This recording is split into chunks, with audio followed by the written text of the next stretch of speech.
Hi guys, good morning, good afternoon. Nandito po kami sa St. Joseph Basilica, Montreal. Ipakita ko sa inyo kung gaano kaganda ng church to. O yung mga religious items, Catholic religious item, rosary, bracelet, ito, etc. Napakalaki po ng church na ito. Bali, 8th floor. Kada floor meron siyang chapel.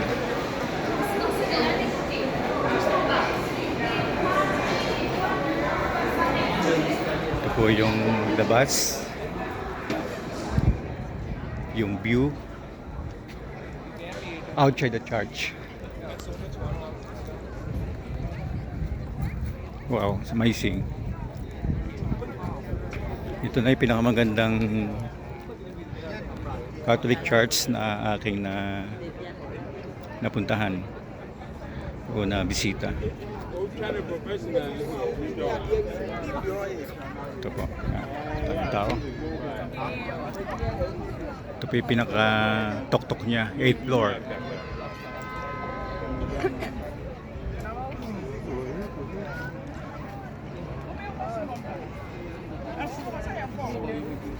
Today is Saturday, July 28, 2025.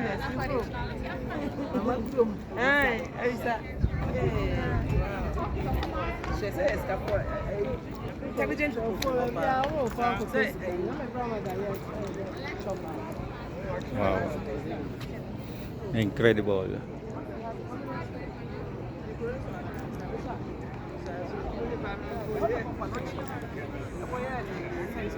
Naalala ko parang kinopia ito dun sa kinopia ng Tayabas, Quezon Catholic Church, yung itinayo doon na na simbahan sa taas ng bundok. Parang ito yun eh. Dito ginaya.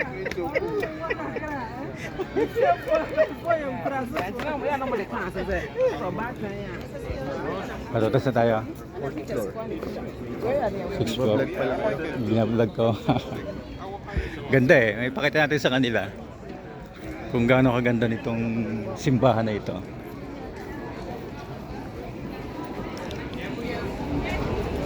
Okay, balik na po kami dito sa loob. Ano ba ito? 6th floor.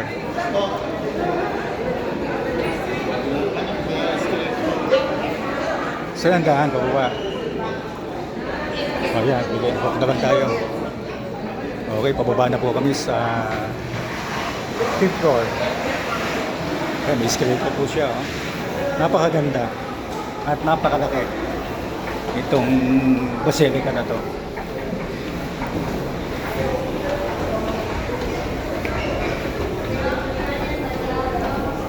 Ganda.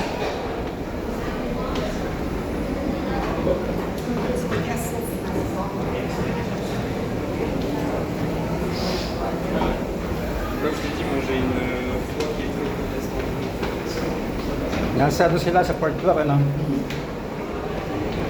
Nakita niyo na ba yun? Alin? Yung tapos sa bundok. Hindi pa. Hindi pa ako nakadaan niya kanina eh. Ganda. Nag-direct ako sa 8th floor kanina. Nag-elevator ako.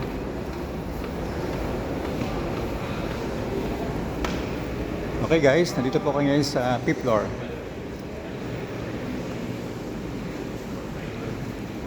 Ito.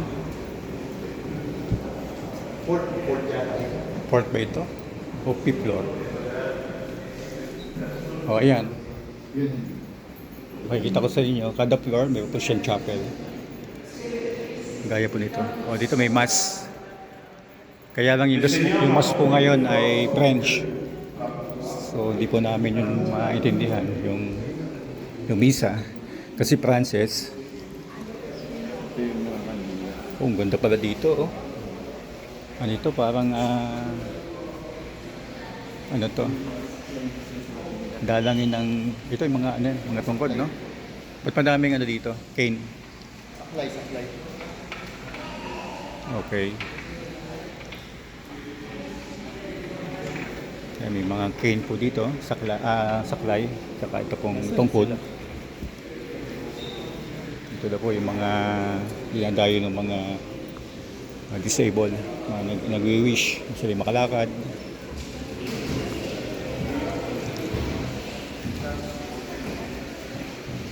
Ito po.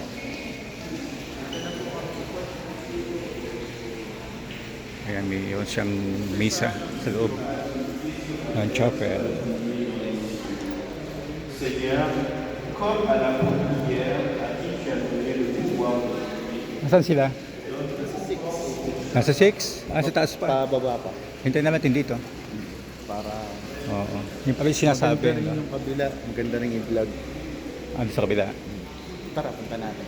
Tara. Para. Dito po, ito. Ano meron dyan? Ito guys, pakita ko sa inyo, parang cave ito. Bundok daw to eh. O mountain to, na talagang ginawang simbahan. Parang sa Tayabas, Quezon. Ganda yung rocks. Yan. Nandito kami sa top ng mountain.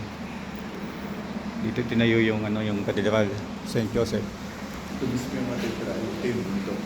Makita niyo yung division ng bundok sa akin. Ganda Ito yung bundok. Amazing. Ito yung kabila. Oh, Division. ganda. First time ko makarating sa ganitong klase ng simbahang malaki. Ang dami na kami napuntahang simbahan pero kakaiba ito. Ha?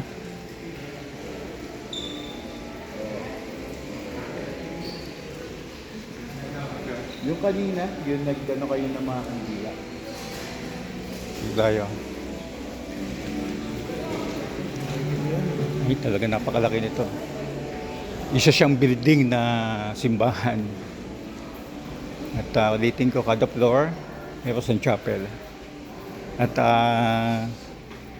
may mga misa doon na English at saka French. Nagkataon po ngayon, ang misa ay French. So, hindi po namin yun maintindihan eh. Kaya nag-ikot-ikot lang po kami dito.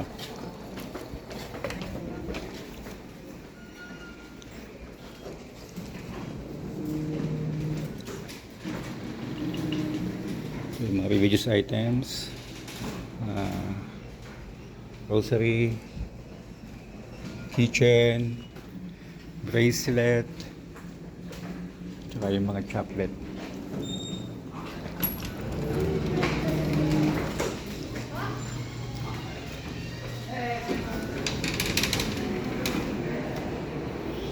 Wow.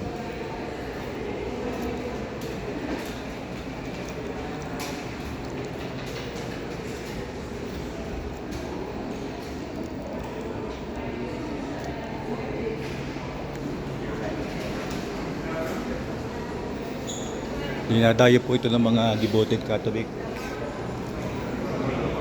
Karamihan mga turista na nanggaling kung saan panig ng daigdig. Pero napansin ko, mostly mga European to dito. Mga puti na lahi. Meron din mga ilan na itim. Pero madaming Pilipino. Mga Pilipino-Canadian sa tingin ko. Mga nagsisimba dito. Ay, napakalaki. Ayan. Hindi ko na po papasukin yung loob. Balik po tayo. Punta ko sa 4th floor. Kasi may mga kasama dito ako naghihintay doon.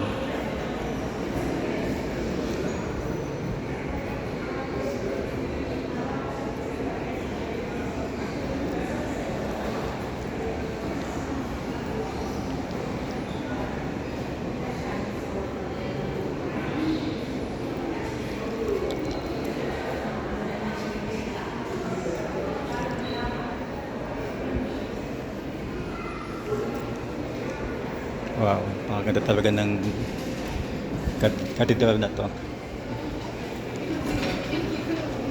Sa tingin ko, ito na pinakamalaki sa Canada. Kasi isa siyang ano eh, isang building hanggang 8th floor. At napakadaming tao.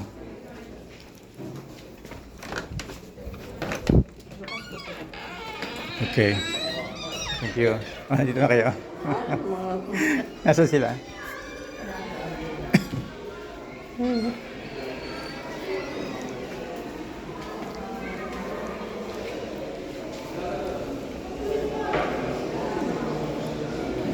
Happy-san.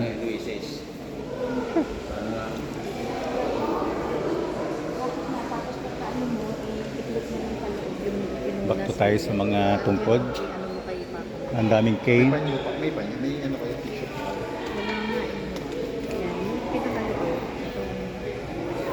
So, sa mga devoted Catholic religion, dito po. Pwede kayo mag-wish. Pupunta kayo dito. Sa mga may problema, sa paglakad, ito po, yan. Mag-pray lang kayo dito na makalakad kayo ng walang tungkod.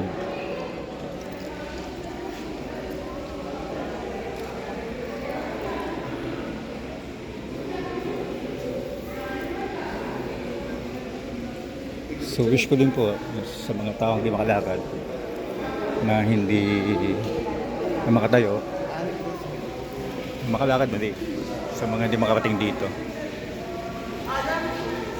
Kasi sa paniniwala ko nakukuha yung yung biyaya at saka yung miracle. Pag naniwala ka na sa iyong pananampalataya, ibibigay sa'yo yung bagay na yung hinihingi.